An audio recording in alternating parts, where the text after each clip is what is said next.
Indicamos al biólogo Bruno Vildoso Lisek en representación de la empresa Perú LNG. Nos va a presentar su exposición, aplicación de la jerarquía de investigación y el programa de monitoreo y evaluación de la biodiversidad. Gracias, muy buenas tardes. Muchas gracias al Ministerio de Ingeniería por la invitación a la presentación. Voy a comentar sobre justamente la aplicación de la jerarquía de mitigación que realizó ProNG para la aplicación de su proyecto, ¿no? Y el programa de monitoreo de biodiversidad. Entonces, ¿quién es ProNG? Es una empresa peruana constituida en 2003, dedicada al procesamiento de gas naturales. Implica el transporte, procesamiento para transformarlo en gas licuado y la venta, ¿no? Para la exportación. El proyecto está ligado obviamente al proyecto Camisea. Nosotros recibimos gas en la zona de Ayacucho. El gas viene a través de un ducto compartido con un TGP y lo tomamos en la zona donde inicia la parte de selva alta, ¿no? Cuando ya empieza la parte de sierra. Entonces el ducto viene desde la zona de Ayacucho, pasa por Huancavelica, Ica y llega hasta la costa donde se encuentra la planta y el terminal de procesamiento, ¿no?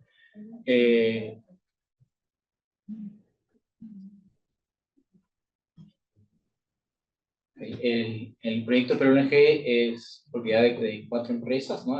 Antes el principal propietario con el 50%, y luego tenemos a SK de Corea, 20% igualmente con Shell y 10% para Marubeni de Japón, ¿no?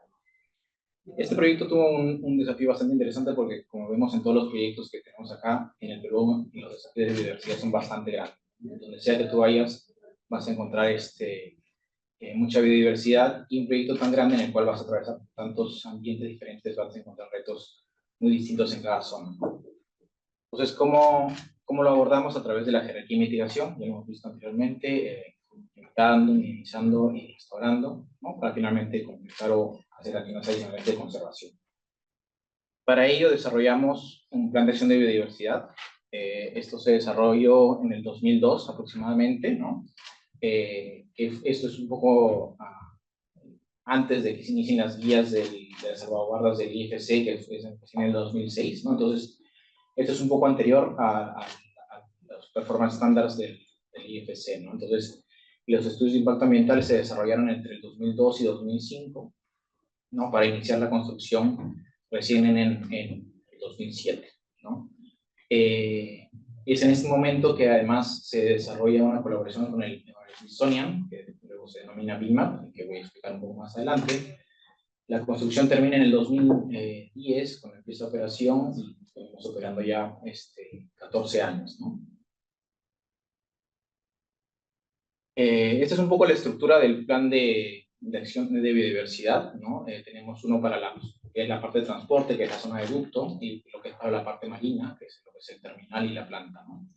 Entonces, básicamente, iniciamos en ambos casos con evitar, es el mayor esfuerzo que hemos hecho, que hemos buscado tener en este proyecto, que es la búsqueda de rutas alternativas y sitios diferentes para localizar la planta y el terminal, ¿no? Entonces, a partir de ahí, los estudios de impacto ambiental para minimizar los efectos sobre diferentes tipos de especies que consideramos más sensibles, ¿no? Planes de manejo específicos para el entorno de construcción, para salvar algunas de estas especies, o las que están en el camino del ducto, para luego entrar a iniciativas de conservación y algunos proyectos de conservación también durante la etapa de construcción.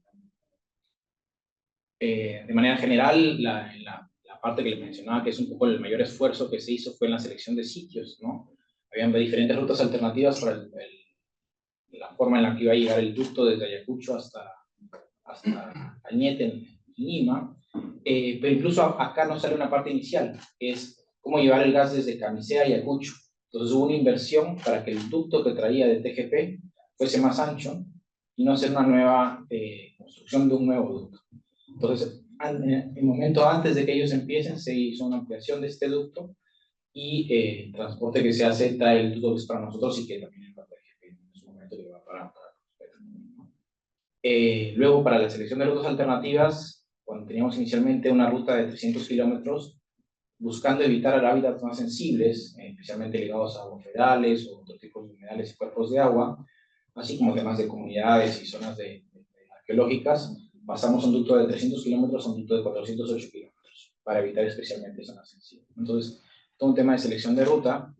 Y para la ubicación de la planta en la costa, uno de los principales puntos fue evitar la zona de Paracas, ¿no? Ese fue el principal esfuerzo. Y luego pasamos a una segunda fase donde ya la evaluación fue entre 6 zonas en la zona norte de lo que sería la bahía de Paracas como tal, que es ya casi llegando a Chincha, ¿no? Pues toda esta selección de sitios nos permitió evitar los sitios con mayor cantidad de biodiversidad y ubicarnos en zonas menos sensibles, ¿no? Digamos, evitando zonas como la que vemos aquí, terminamos en sitios como estos, ¿no? Un poco más desolados, ¿no? Pero expuestos a el tema de lo que es el mar abierto, que es un reto bastante más fuerte, que también tiene un tema de costos para poder adaptarse a ese sitio, ¿no es cierto? Sin embargo, sigue siendo el mar peruano, que es un mar muy rico y que tiene zonas de afloramiento, y va a generarse cambios porque tú te pongas en esa zona por el tema de estructura que proponen. Entonces, digamos, tienes la construcción del muelle, inició en el 2007 más o menos, sí, a finales del 2007, la construcción del rompeolas, y desde su inicio empiezan a llegar aves, ¿no? Y después va a empezar la colonización por parte de vertebrados y por parte de peces, ¿no? Y lo que tienes en la zona de sierra, donde identificamos 14 unidades de paisaje, ¿no? Que tenemos desde la zona de inicio de ceja de selva, ¿no? En el bosque, parte de Chiquinquirca, y llegamos hasta, bueno, por todas las partes de las andinas, pasando por desierto, y llegamos hasta la zona de costa, ¿no? Entonces, hay muchos retos en términos de hábitat en este recorrido, ¿no? Entonces se generaron para toda esta construcción planes específicos por cada tipo de unidad de paisaje, ¿no? Por cada tipo de hábitat, y los contratistas tenían manuales de cómo trabajar en cada zona para rescatar ciertas especies de plantas, para ahuyentar, digamos, especies más pequeñas como lagartijas, ratones de la zona, para evitar que sean removidas cuando se hace la construcción del ducto, ¿no? Entonces medidas específicas para cada una de estas zonas, ¿no? Para que sean revisadas por los contratistas, además de grupos de biólogos que iban avanzando conforme el ducto se iba levantando, ¿no? Y conforme se iba cerrando. Entonces, dentro de las medidas que tenemos, obviamente están las de evitar, que les decía, pero no solo eso, sino que también hay que minimizar el impacto de la huella que tenemos. Entonces, el tema de escorrentías, ¿no? Evitar que el agua pueda llevarse sedimentos que no se retira, que eso puede generar un efecto mucho más allá de la huella que inicialmente abre. Entonces, por ejemplo, el control de bordes, ¿no? Que no haya deslizamientos en los costados, fue uno de los principales esfuerzos que hubo para mantener el impacto en la zona específica de la huella del proyecto, y que no se te haga en zonas mucho más grandes, ¿no? Manejo de topsoil, obviamente, que es algo que realizamos muchos. El tema de reducir en las zonas ligadas a cuerpos de agua, por ejemplo, humedales, no humedales de algún otro tipo, como les comentaba, control de erosión mediante la siembra de pastos naturalizados en algunos casos, o mediante temas con uso de fertilizantes, siembra arboleo, ¿no es cierto?, otras semillas, hidrosiembra, y luego también con translocación de especies nativas y locales de seguimiento, ¿no es cierto? Entonces, en nuestra experiencia nos ha resultado una de las medidas de mayor éxito, ¿no? El tema de uso de bandas de yute. Entonces, para esto hacemos monitoreos también, ¿no? Vamos a entrar ahorita en la parte de monitoreo, pero digamos, lo que buscamos es poder generar este tema de la restauración de manera efectiva, y se tienen que hacer controles dentro y fuera de manera paralela, ¿no? Para poder hacer el seguimiento de cómo se va dando la recuperación. Y este es un pequeño videito un poco de los resultados, un poco cada 5 kilómetros de esa recuperación.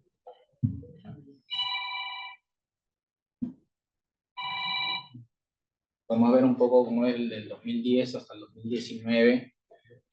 Los grupos de cada 5 kilómetros en un momento estaban en esta zona de menor recuperación, va mejorando y van aumentando hasta llegar la mayor parte a unas recuperaciones mayores al 90 o 100%. Entonces nos quedan muy pocas áreas que están por debajo del 50%. Son las zonas en zonas más altas, que son más complicadas de trabajar y donde hay algunas otras exigencias en términos climáticos más complicadas. Entonces, hacer un monitoreo continuo nos permite tener mejores medidas de manejo. Entonces vamos a entrar ahorita directamente al ejemplo, que es el tema de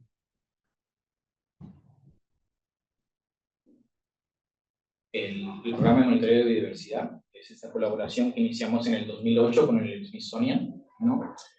Que tiene, entre otras metas, no solo el cumplimiento ambiental, los temas de monitoreo, pero más allá de eso, sino que es generar un método de monitoreo que tenga una gestión que facilite la toma de decisiones para la restauración, ¿no? Entonces, definido mediante preguntas científicas y protocolos de monitoreo, busca la detección temprana de potenciales impactos y genera recomendaciones de implementación para cada campaña, ¿no? Y nos ha permitido capacitar muchos profesionales y el punto más importante, la generación de conocimiento que es posible publicar, ¿no? Que pueden otros también utilizar, ¿no? Básicamente la secuencia obviamente es generar un diseño de monitoreo, realizar el monitoreo, elaboración de informes y recomendaciones que pueden ser aplicadas, implementar recomendaciones y nuevamente continuar el ciclo, ¿no? Este es un ejemplo un poco de lo que vemos en términos de restauración de pastizales, ¿no? Este es una zona de sierra, lo podemos ver entre el 2011 y 2016, cómo esta zona se va recuperando y termina desapareciendo un poquito la huella del proyecto, ¿no? Entonces, este es solo un ejemplo, pero digamos, estas son evaluaciones de kilómetros más o menos cercanos, no me equivoco, que el segundo, el 76 es más o menos en esta zona. Y lo que podemos ver entre estas dos líneas, la verde y la naranja, lo que podemos ver, la línea verde es lo que es los sitios control y la naranja son los sitios del derecho de vía, ¿no? Y podemos ver cómo entre el 2012 y el 2023 estas dos líneas se van acercando, ¿no? Ya en el 2003 estamos muy cerca para la mayoría de sitios y en algunos incluso uno puede encontrar mayor cobertura de especies dentro del derecho de vía que fuera, ¿no? Entonces, estas son algunas zonas representativas del derecho de vía, no podemos utilizar esta metodología en todos lados, pero nos permite ver cómo vamos recuperando la zona y establecer medidas de manejo para las siguientes campañas. Estas evaluaciones de la vegetación nos permitieron, en el 2014, intentar hacer una cuantificación de la jerarquía de mitigación, ¿no?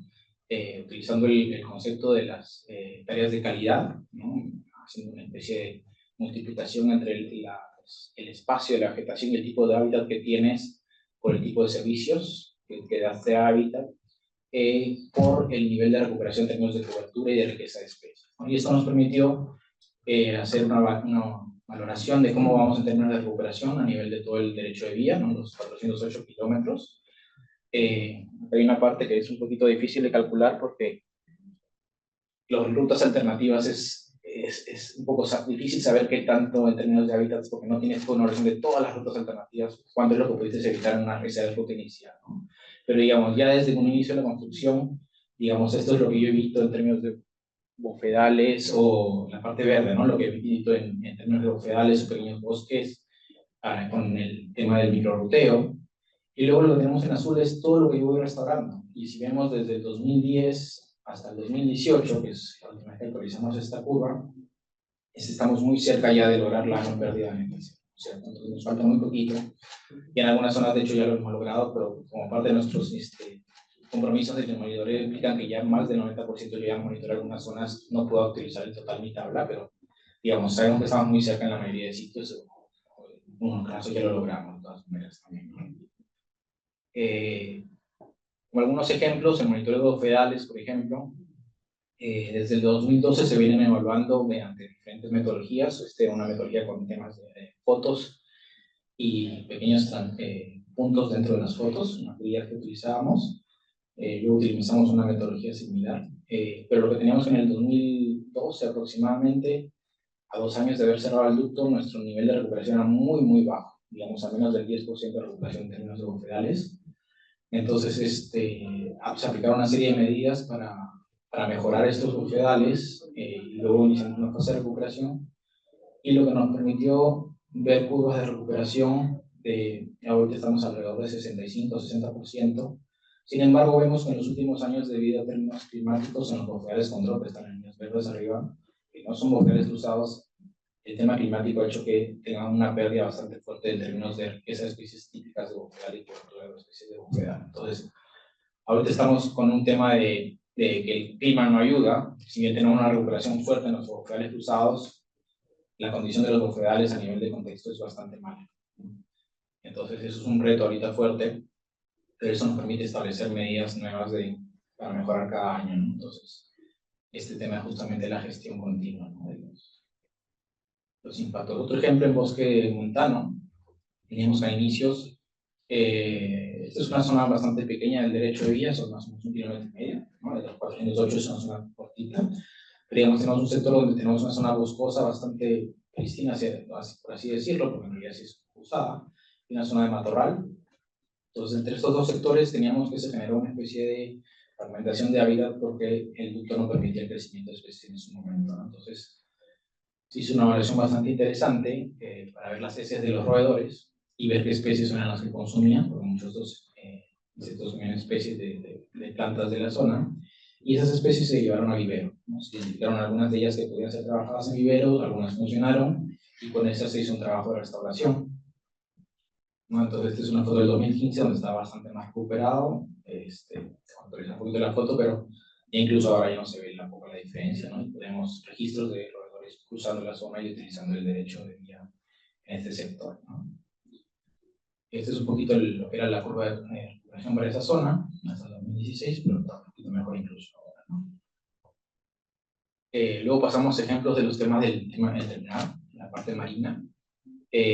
Obviamente acá tenemos muchas especies relacionadas de alguna manera a la actividad que realizamos en el terminal, porque podemos tener temas de especies invasivas, con el tema de buques, tenemos el tema de hay zonas donde se extraen el sedimento y luego tiene que haber una recolonización por el tema de dragado, tenemos especies que se adhieren a los pilotes y que pueden dañar las estructuras, o hay puntos de descarga de agua, entonces hay un tema de manejo del impacto a través del monitoreo también en esta zona, ¿no?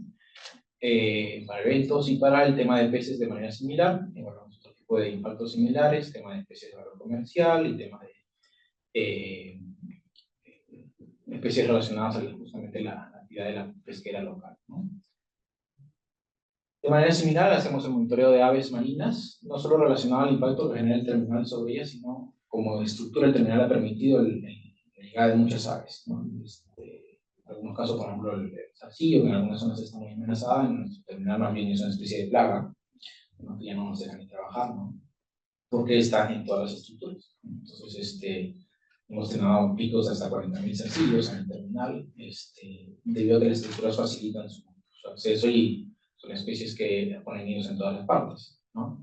No solo eso, sino que el terminal, por la forma en la que tiene, genera la posibilidad de la formación de nidos para pingüinos, por ejemplo. Entonces, hemos tenido colonias de pingüinos que han empezado a llegar a la zona y comenzamos un tema de monitoreo de estas aves con drones. Entonces, aquí el monitoreo en la terminal no va solo al tema ligado a la restauración, que es diferente del ecosistema marino, no hay tanta restauración porque no había vegetación, pero está más ligado al tema de los efectos que tiene la presencia del terminal sobre las especies que están en la zona, ¿no? Genera dinámicas diferentes por la misma estructura, ¿no? Por ejemplo, el tema de los arcillos, como les mencionaba, inicialmente el muelle estaba libre, no tenía ninguna malla, y lo teníamos arcillos por todas zonas, y había que ver la manera de reducir su presencia. En algún momento se utilizaron aves rapaces, pero no comían a los arcillos, todos los arcillos en algún momento dijeron no pasa nada, entonces siguieron aumentando. Y comenzamos a trabajar con mallas, ¿no? Entonces, pusimos mallas en algunas estructuras, pero había que identificar si era más efectivo tener mallas o tener a alguien espantando a las aves. Y lo que vimos en ese momento es que en las zonas donde no teníamos mallas tenías 3 a 5 individuos por metro lineal, y en las zonas con malla podías tener 1 o 2, ¿no? Entonces, definitivamente hay un efecto positivo de las mallas para reducir la presencia de aves, ¿no? Porque el tema de las aves en el terminal hace que tengas las heces y tengas que estar pintando todo el tiempo. Entonces, un costo de mantenimiento de infraestructura bastante alto si tú no las controlas, ¿no? Tuvimos un año en el 2015 que hubo que pintar de manera seguida, o sea, terminaron los 3 meses de pintado todo el muelle y tuvieron que volver a empezar porque ya se había llenado todo de eso. Entonces, es un tema de control bastante importante generado por el tema de la presencia de aves, ¿no? Implementamos nuevas tecnologías para el uso de monitoreo con drones, ¿no? Especialmente porque en el romper el acceso es bastante difícil y verlo con telescopios son casi 400 metros, que es bastante complicado. Entonces, el uso de drones ha facilitado esto mucho. Y estamos colaborando ahora con el Censo Nacional que se realiza en el mes de enero, ¿no? De hecho, ya han sido publicados algunos datos de los censos realizados en el terminal. Y antes de que empiece un poco este tema con el tema de aves, en el 2020, nuestra población era más o menos de 2.000 pingüinos, que fue la población más grande a nivel nacional, ¿no? pero ya, bueno, a raíz del tema de las crisis que hubo con el tema de las aves, la población a nivel nacional ha bajado bastante, incluida la del terminal, ¿no? Pero podemos encontrar aniñamiento de pingüinos en el terminal, con 2 puestas durante el año, que es, digamos, el mayor éxito que tienen ellas, ¿no? Y esto ha ido bastante bien. El año pasado, de hecho, se publicó en un congreso en Chile, y posiblemente el próximo año sale el artículo sobre la población de pingüinos en el terminal, ¿no? Dentro de la jerarquía de mitigación, digamos, el monitoreo nos ayuda mucho para el término de la restauración y minimización de cualquier impacto, pero además de eso tenemos las acciones adicionales de conservación, que no solo están circunscritas a actividades específicamente de acciones de volver a plantar árboles o lo que sea, sino también el hecho de poder publicar la información que va a servir a otros estudios y a otros posibles actividades de restauración. Entonces, digamos, en esta sección un poco vamos a ver algunas acciones que se han realizado y aquellas publicaciones que hemos estado trabajando que se han publicado en los últimos años, ¿no? Este es el caso de Patibamba, donde hay un bosque seco en la sección más o menos media del derecho de vía, ¿no? Esto está en Ayacucho, ¿no? Es un bosque seco donde la especie más importante es la Erioteca, el Pati, ¿no? Tiene una sección de más o menos 335 hectáreas, y lo que identificó el programa de monitoreo es que no había regeneración en la zona de esta especie, ¿no? Entonces, intentamos identificar qué es lo que estaba pasando, por qué es que nos estaba dando esta recuperación, más allá del derecho de vía nuestro, ¿no? Y lo que identificamos un poco fue que acá había un problema con las cabras, estaban depredando un poco la regeneración de estos, ¿no? Más tarde identificamos que esto había sido solo un periodo, y que más bien con lo que se están dando ahora, las cabras más bien estaban siendo dejadas de lado, que ya no estaban tan presentes en la zona, pero sin embargo habían dejado un efecto bastante fuerte, que había limitado la reproducción en la zona. Entonces, hicimos alguna identificación de semillas, se hizo trabajo en viveros, se recuperaron y se han vuelto a plantar en la zona parches bastante interesantes de esta especie, y se ha estado monitoreando durante algunos años. Sin embargo, este es un tema como lección aprendida para cualquier proyecto. A veces, si bien las comunidades pueden querer hacerlo, a veces hay cambios en la economía, ¿no? Digamos, ha habido el boom de la palta en Ayacucho en estos últimos años, y estas comunidades han cambiado su economía un poco y han empezado a sembrar palta por todos lados. Entonces, el tema de recuperación de Pati quedó totalmente de lado, ¿no? Ya no podemos continuar con este proyecto. Pero se ha hecho un trabajo en una zona que ha sido bastante interesante, ¿no? Pero que nos deja una lección aprendida un poco sobre los cambios en las dinámicas que pueden pasar con las poblaciones, ¿no? A veces podemos tener mucho interés en hacer algunas cosas, pero si la comunidad cambia su interés, a veces las cosas quedan ahí nomás, ¿no? Y como nos comentaba, el otro tema de generar información, ¿no? Entonces, en el 2013 publicamos este libro sobre los primeros años de monitoreo, ¿no? Las metodologías y los resultados que teníamos.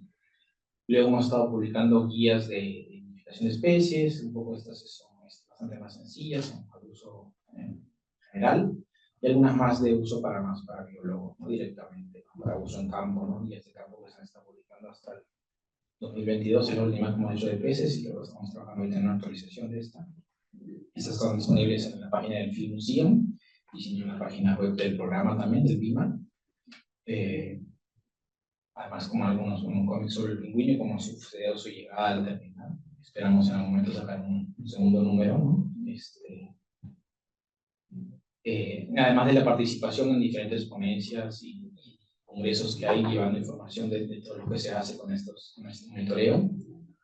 Como les comentaba, tenemos diferentes publicaciones. Dentro de este grupo resalto una del año 2022 en Science, de los hallazgos que tenemos en el terminal y diferentes puntos de monitoreo con los que hemos participado con otros grupos en toda la costa del Pacífico y del Atlántico de América, ¿no? Lo otro que les comentaba, en el 2019 publicamos una guía con el IMARPE para la aplicación de índices bióticos marinos con el macrovertebrados en fondos blandos. Y la publicación de la jerarquía de mitigación para el cálculo de presión con la salir en el 2017 salió esta publicación. Obviamente participación en eventos y ponencias cada vez que podemos para compartir, especialmente con la Universidad de San Cristóbal de Huamanga, ¿no?, que son parte de nuestro grupo de interés en Ayacucho, ¿no?, y algunas visitas con otras empresas, entidades, del Estado o de otras empresas del rubro, porque obviamente lo ideal es poder fomentar estas buenas prácticas para que sean para todos y podamos compartir en este tema, ¿no? Pueden encontrar parte de estas publicaciones en la página web del BIMA. Esperamos actualizarla en los próximos meses, porque ya llevamos un tiempito con el mismo formato y creemos que puede ser mejorable, ¿no? Algunas conclusiones y lecciones aprendidas. Empezar antes, esa es la primera, que creo que muchos la conocemos. Tomar datos antes nos permite llegar a mejores conclusiones sobre los impactos que generamos y cómo podemos manejarlos, ¿no? Evitar desde una fase inicial y minimizar reduce muchos costos, muchísimos en términos de restauración. El monitoreo tiene que estar dirigido, no hay recetas únicas, ¿no? Hay que aplicarlos directamente para nuestros proyectos, ¿no? Como comentaba la doctora Salí, la biodiversidad es una oportunidad, obviamente. Hay que reducir la incertidumbre aplicando mejores preguntas de contexto a las investigaciones que hacemos. Esto nos va a dar obviamente mejor solidez a la hora de responder a autoridades, ¿no? Y a los grupos de interés, ¿no? No solo esto, todo esto nos permite a la larga generar una optimización de nuestros instrumentos de gestión ambiental. Podemos reducir a veces puntos de muestreo, frecuencias de muestreo, que sin datos sólidos que no puedan ser bien analizados no se puede hacer, ¿no? Muchas gracias.